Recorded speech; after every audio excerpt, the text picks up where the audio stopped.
banal na misa na may liturhiya ngayong Lunes, paggunita sa mahal na Birheng Maria, ina ng sambayanan. Magsitayo po ang lahat at tayo makiisa sa Eucharistikong pagdiriwang na pamumunuan ng ating Kura Paroko, Reverendo Padre Douglas D. Badong.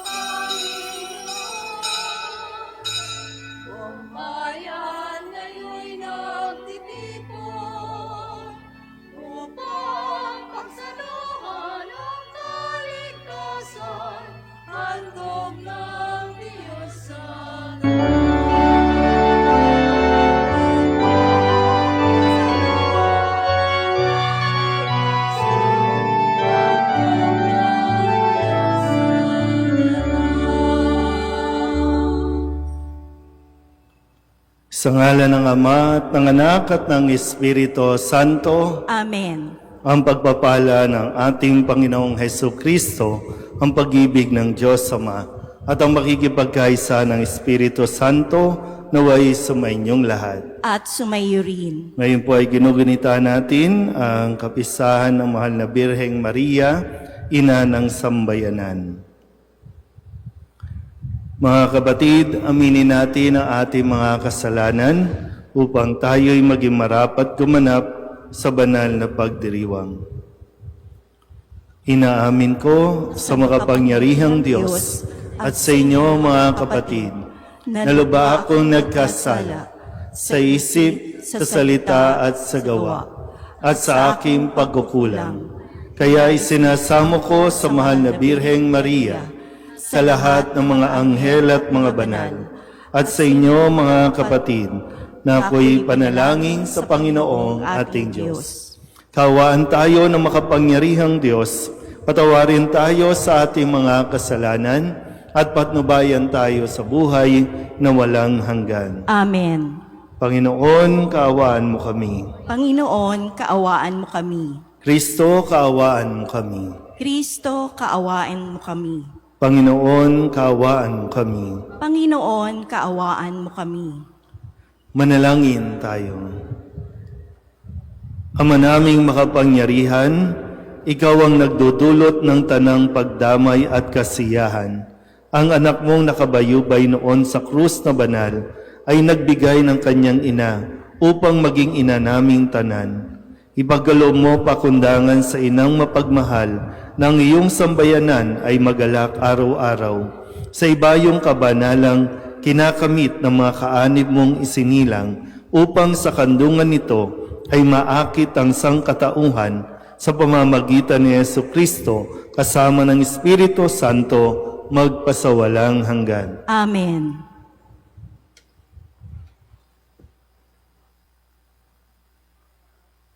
Pagbasa mula sa aklat ng Henesis.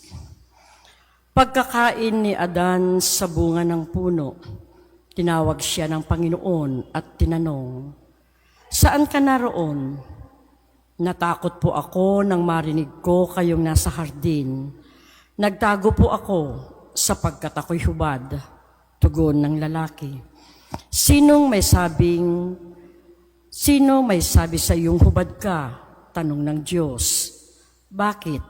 Kumain ka ba ng bungang ipinagbabawal ko?"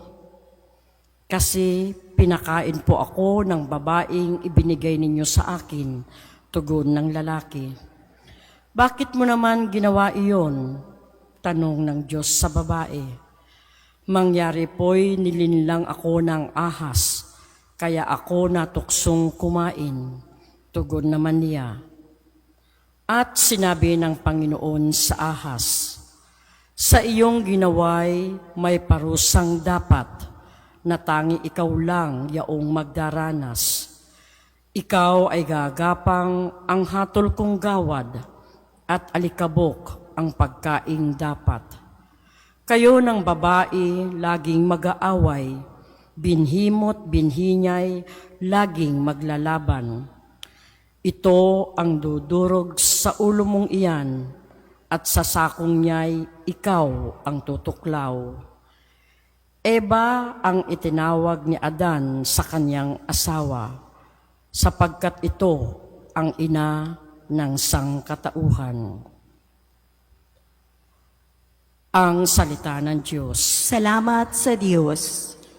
Pinupuri kang lubusan sa lahat sa ating bayan. Pinupuri kang lubusan ng lahat sa ating bayan. Anak, sumasa iyo ang pagpapala ng Diyos na kataas-taasan. Higit kang pinagpala kaysa lahat ng babae sa lupa. Purihin ng Panginoon ang Diyos na lumalang sa langit at lupa. Pinupuri kang lubusan ng lahat sa ating bayan. Ang pananalig sa Diyos na nag-udyok sa iyo ay hindi mapaparam sa isip ng mga tao habang ginugunitan nila ang kapangyarihan ng Diyos. Pinupuri kang lubusan ng lahat sa ating bayan.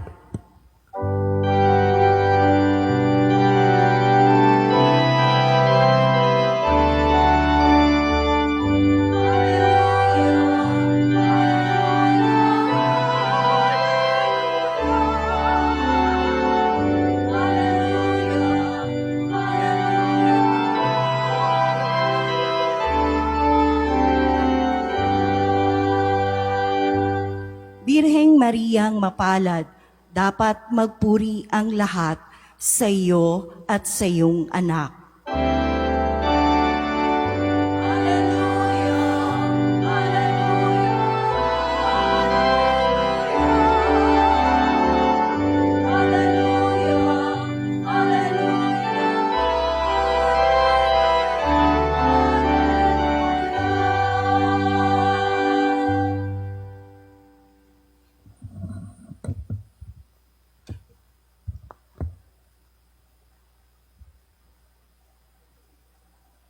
Sumainyo ang Panginoon. At sumayo rin. Ang mabuting balita ng Panginoon ayon kay San Juan. Papuri sa iyo, Panginoon. Noong panahong iyon, nakatayo sa tabi ng krus ni Jesus ang kanyang ina at ang kapatid na babae nitong si Maria na asawa ni Cleopas. Naroon din si Maria Magdalena. Nang makita ni Jesus ang kanyang ina at ang minamahal niyang alagad sa tabi nito, kanyang sinabi, "Ginang, narito ang iyong anak."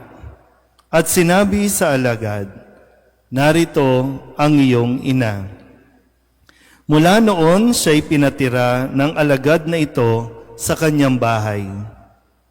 Alam ni Jesus na naganap na ang lahat ng bagay, at bilang katuparan ng kasulatan ay sinabi niya, "Nauuhaw ako."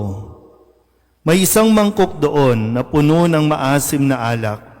Itinubog nila rito ang isang espongha, ikinabit sa sanga ng isopo at idiniit sa kanyang bibig. Nang masipsip ni Jesus ang anak, ang alak ay kanyang sinabi, "Naganap na." Iniyokayok niya ang kanyang ulo at nalagot ang kanyang hininga. Nooy araw ng paghahanda at ayaw ng mga Hudyo na manatili sa krus ang mga bangkay sa araw ng pamamahinga, sapagkat dakila ang araw ng pamamahinga. Kaya tiniling nila kay Pilato na ipabali nito ang mga binti ng mga ipinako sa krus at alisin doon ang mga bangkay. Naparoon nga ang mga kawal at binali ang mga binti ng dalawang ipinakong kasabay ni Jesus. Ngunit pagdating nila kay Jesus at makitang patay na siya, hindi na nila binali ang kanyang binti. Subalit inulos ng sibat ng isa sa mga kawal ang tagaliran ni Jesus at biglang dumaloy ang tubig at dugo. Ang mabuting balita ng Panginoon. Pinupuri ka namin, Panginoong Hesukristo. Isang magandang gabi po sa inyong lahat. Ngayon po ay Lunes, matapos ang pagdiriwang natin ng Linggo ng Pentecostes at base sa mga pag-aaral, si Maria ay kasama ng mga alagad doon sa silid kung saan sila naroroon at tinintay nila ang pagbaba ng Espiritu Santo. Kung kaya, isa sa mga titulo din na ibinigay kay Maria ay si Maria, Reyna ng mga apostoles. At ngayon naman, ang ating ginugunita ay si Maria bilang ina ng sambayanan.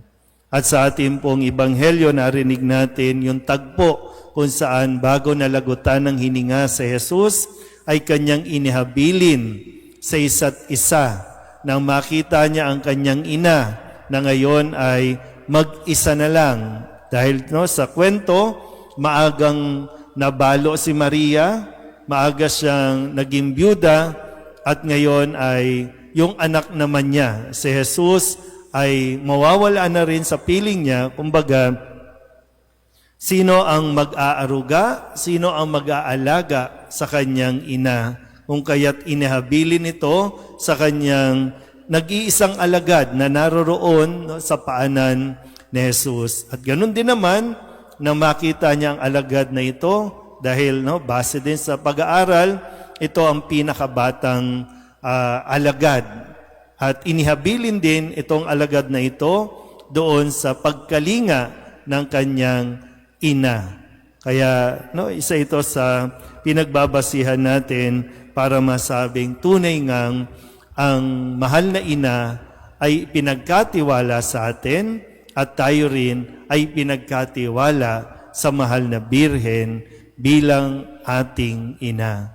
Kaya ganun na lang po kalapit sa simbahan, kalapit sa ating pananampalatayang Katoliko ang mahal na Birhen na hindi natin ito maihihiwalay, kung kaya't maging sa simbahan, tinatawag natin itong isang ina na nag-aaruga, kumukupkop, at kahit anuman yung ating nagawa, kahit anuman yung ating naging pag-uugali, mananatili itong isang ina na magmamahal at mag-aaruga sa atin. Pero kung sakali lang po, dahil pinararangalan natin ang mahal na Birhen, at hindi lang tayo pwedeng naiiwan dun sa pagpaparangal sa kanya, na i-proposition siya, bibigyan ng bulaklak, aalayan, bibisan, ng napakaganda, kundi yung mensahe din na kung ngayon ay magsasalita si Kristong nakapako sa krus at sa atin din inihabilin, kamusta ang ating pagiging anak? At kamusta ang inyong pagiging ina? Yung ugnayan, yung relasyon. Kung sakali ba na magsabi si Jesus, naririto ang iyong anak, naririto ang iyong ina, ano bang maire-report din natin? Kasi sa Ebanghelyo, ang sabi dito, simula noon, itong alagad na ito, pinatira ang kanyang ina, si Maria. Inako na rin niyang ina at inalagaan ito, binantayan ito hanggang sa matapos din ang kanyang buhay dito. At ganun din, magpasa hanggang ngayon, kahit wala na sa piling natin, kahit wala sa mundong ito, kahit nga hindi natin naabutan ang mahal na Birhen, ay nananatiling ina sa ating lahat. Pero babalik ko ulit, hindi lang tayo sa estatwa, hindi lang tayo sa imahin, kayo mismong mga ina, na ngayon ay anak din ni Maria. Kanino tayo nakapattern? Yung inyo bang pagiging ina, yung inyong pagiging madasalin, pagdarasal ng rosaryo, ay dahil ba sa nai-inspire kayo sa mahal na Birhen, na kahit na sabihin nating suwail ang inyong anak, hindi ninyo pinuputol ang inyong ugnayan. Kasi, di ba may mga ganyang kwento na itinatakwil na ang anak dahil nga sa tigas ng ulo o kaya ayaw talagang makinig, parang pinuputol yung ugnayan dahil hindi sumunod yung anak sa ina. Ganon din naman, no? Yung mga anak na talagang para bang, minsan, naririnig natin ngayon sa social media, responsibilidad ba ng anak na buhayin ang kanyang ina? Ayon sa batas, no? Gagawan pa tayo at gagamitan pa tayo ng batas na hindi naman na nangangailangan kasi ang utos ni Jesus ang dapat nating pinapakinggan. Kasi kung batas, puro batas lang, talaga namang napakamasuwayin natin sa batas at nagiging, hindi fair, no? Yung ating pagtingin, yung ating pag-unawa sa batas. Kapag sa tingin mo mahihirapan ka, ilalabas mo ang batas. Pero kung ang batas ng pag-ibig na nanggagaling kay Jesus, walang kung anumang mga articles ang gagamitin mo dahil kung mahal mo ang iyong ina, gagawin mo yan hindi bilang responsibilidad, kundi gagawin mo hindi rin dahil sa utang na loob, kundi dahil sa pagmamahal natin sa Diyos na inahabilin tayo sa isa't isa. Amen?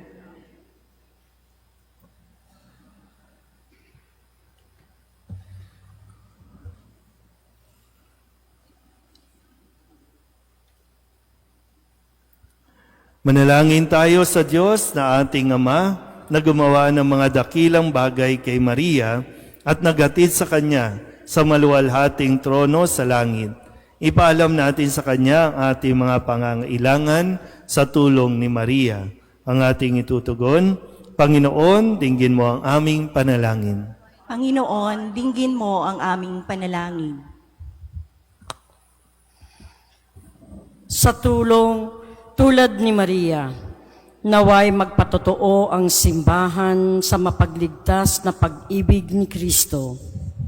Manalangin tayo sa Panginoon. Panginoon, dinggin mo ang aming panalangin. Ang mga pamahalaan, naway makinig sa tinig ng Diyos sa simbahan na nananawagang sugpuin ang hindi pantay-pantay na paglago ng pangkabuhayan na siyang namamayani sa pagitan ng mga tao at mga bansa. Manalangin tayo sa Panginoon. Panginoon, dinggin mo ang aming panalangin. Tulad ni Maria, naway maging matatag tayo sa pananalangin at sa pagnanais na matupad ang plano ng Diyos para sa ating kaligtasan. Manalangin tayo sa Panginoon. Panginoon, dinggin mo ang aming panalangin. Ang mga dukha at may sakit, naway makatanggap mula sa bayan ng Diyos ng tulong at pagtataguyod na kailangan nila. Manalangin tayo sa Panginoon. Panginoon, dinggin mo ang aming panalangin. Ang mga namatay kasama ni Kristo, naway muling buhayin kasama niya sa isang bago at ganap na buhay. Manalangin tayo sa Panginoon. Panginoon, dinggin mo ang aming panalangin. Idulog din natin sa Panginoon ang ating mga personal na kahilingan at mga panalangin para sa ating mga pamilya, kasama din ang mga kahilingan ng mga nanonood sa online.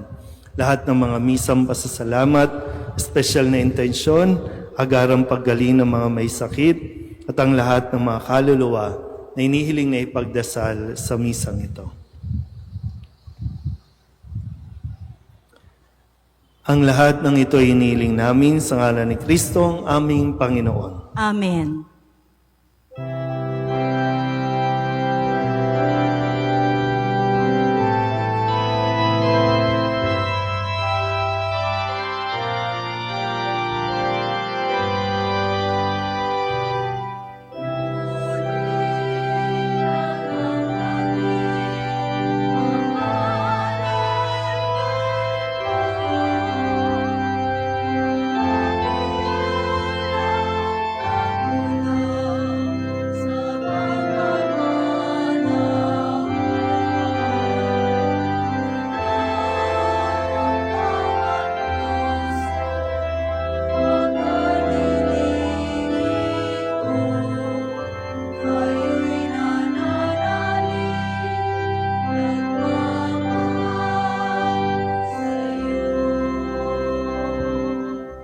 Manalangin kayo mga kapatid upang paghahain natin ay kalugdan ng Diyos amang makapangyarihan. Tanggapin nawa ng Panginoon itong paghahain sa iyong mga kamay sa kapurihan niya at karangalan sa ating kapakinabangan at sa buong sambayanan niyang banal. Ama naming lumikha, tanggapin mo ang aming mga alay na nasa dambana at gawin mong maging paghahain ng katubusang dakila upang sa pag-ibig ni Mariang Birheng Ina ng Sambayanan, kami ay maalab na makapamuhay at sa pakikipagkaisa sa pagtubos sa tanan. Kami ay sa Kanya makipagtulungan sa pamamagitan ni Jesucristo kasama ng Espiritu Santo magpasawalang hanggan. Amen. Sumainyo ang Panginoon. At sumayo rin. Itaas sa Diyos ang inyong puso at diwa. Itinaas na namin sa Panginoon. Pasalamatan natin ang Panginoong ating Diyos. Marapat na siya ay pasalamatan. Ama naming makapangyarihan, tunay ngang marapat na ikaw ay aming pasalamatan. Ngayong pinararangalan namin ang mahal na Birhen, minarapat mong siya'y itampok bilang inang nagluwal sa pangakong manunubos at bilang inang unang kaanib sa sambayanan mong kinukupkob. Sa krus inihabili ni Jesus kay Maria ang sangkatauhang pinagmamalasakitan niya upang magkamit ng muling pagsilang sa iyong pamilya. Kapiling ng mga alagad na nilukuban ng Espiritu Santo, si Mariang nagdarasal ay huwaran ng sambayanang dumadalangin sa iyo. Iniakyat mo si Maria sa langit, tanda ng sambayanang sa iyo'y sasapit kapag itinampok ng iyong anak ang daigdig. Kaya kaysa ng mga anghel na nagsisiawit ng papuri sa iyo nang walang humpay sa kalangitan, kami nagbubunyi sa iyong kadakilaan.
Ama naming banal, ikaw ang bukal ng tanang kabanalan.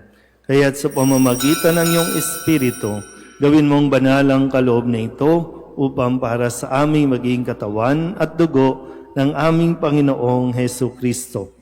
Bago niya pinagtiis ang kusang loob na maging handog, hinawakan niya ang tinapay, pinasalamatan kaniya, pinaghati-hati niya iyon, iniabot sa kanyang mga alagad at sinabi, tanggapin ninyong lahat ito at kanin, ito ang aking katawan na ihahandog para sa inyo.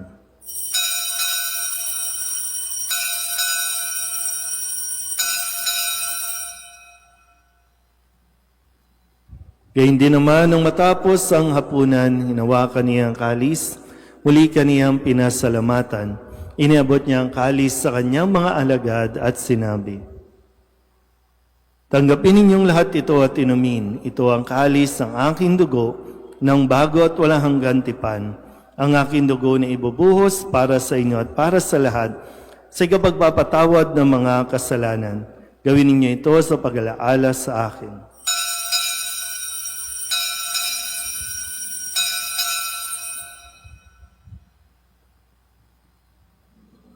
Ipagbunyi natin ang misteryo ng pananampalataya. Si Kristo'y namatay, si Kristo'y nabuhay, si Kristo'y babalik sa wakas ng panahon. Ama, ginagawa namin ngayon ang pag-alaala sa pagkamatay at muling pagkabuhay ng iyong anak, kaya tiniaalay namin sa iyo ang tinapay na nagbibigay buhay at ang kalis na nagkakaloob ng kaligtasan.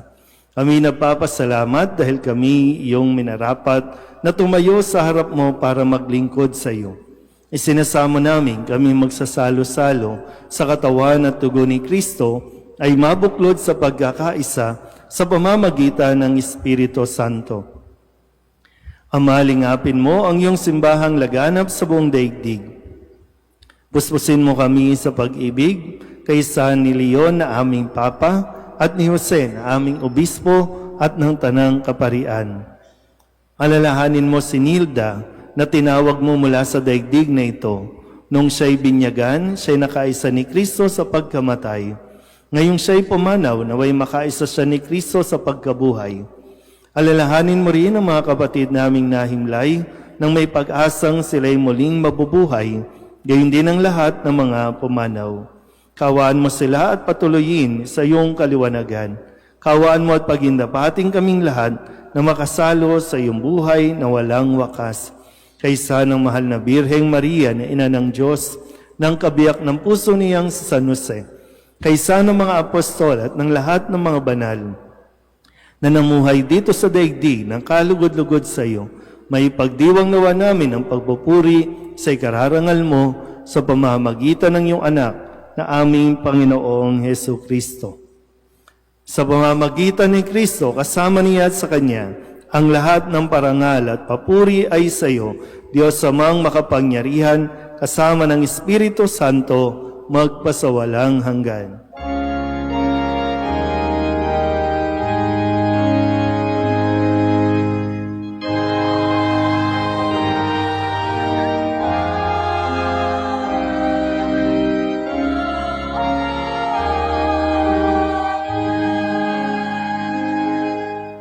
Sa tagubilin ng manakagagaling na utos at turo ni Jesus sa Panginoon natin at Diyos, ipahayag natin ang lakas loob.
Hinihiling namin kami iadya sa lahat ng masama, pagkalooban ng kapayapaan araw-araw, iligtas sa kasalanan at ilayo sa lahat ng kapahamakan, samantalang aming pinananabikan ang dakilang araw ng pagpapahayag ng tagapagligtas naming si Hesu Kristo. Sapagkat iyo ang kaharian at ang kapangyarihan at ang kapurihan magpakailanman. Amen. Panginoong Hesu Kristo, sinabi mo sa iyong mga apostol, kapayapaan ang iniiwan ko sa inyo, ang aking kapayapaan ang binibigay ko sa inyo. Tunghayan mo ang aming pananampalataya at huwag ang aming mga pagkakasala. Pagkalooban mo kami ng kapayapaan at pagkakaisa ayon sa iyong kalooban, kasama ng Espiritu Santo, magpasawalang hanggan. Amen. Ang kapayapaan ng Panginoon ay laging sumainyo. At sumayo rin. Bigayan po tayo ng kapayapaan sa isa't isa. Kordero ng Diyos na nag-aalis ng mga kasalanan ng sanlibutan, maawa ka sa amin. Kordero ng Diyos na nag-aalis ng mga kasalanan ng sanlibutan, maawa ka sa amin. Kordero ng Diyos na nag-aalis ng mga kasalanan ng sanlibutan, ipagkaloob mo sa amin ang kapayapaan. Ito ang kordero ng Diyos. Ito ang nag-aalis ng kasalanan ng sanlibutan. Mapalad ang mga inaanyayahan sa kanyang piging. Panginoon, hindi ako karapat-dapat na magpatuloy sa iyo, ngunit sa isang salita mo lamang ay gagaling na ako.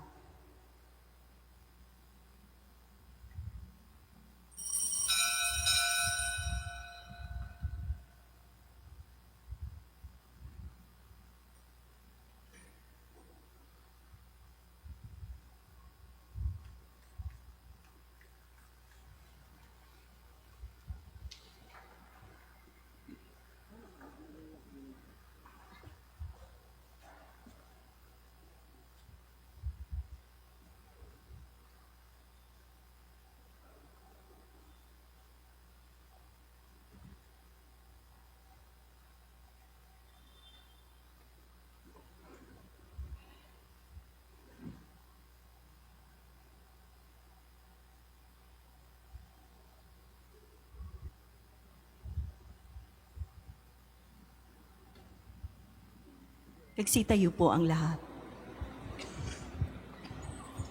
Manalangin tayo. Ama naming mapagmahal, kaming mga nakinabang sa dulot mong katubusan at buhay ay dumadalangin sa tulong ni Mariang Ina at Birheng Banal. Ang mabuting balita ay mailaganap sa tanan at ang Espiritu Santo ay lubos na manahan sa sanlibutan. Sa pamamagitan ni Jesucristo, kasama ng Espiritu Santo, magpasawalang hanggan. Amen. Sumainyo ang Panginoon. At sumayo rin. At pagpalain kayo ng makapangyarihang Diyos, Ama at Anak at Espiritu Santo. Amen. Tapos ang banal na misa, humayo tayo sa kapayapaan ni Kristo. Salamat sa Diyos. Magandang gabi.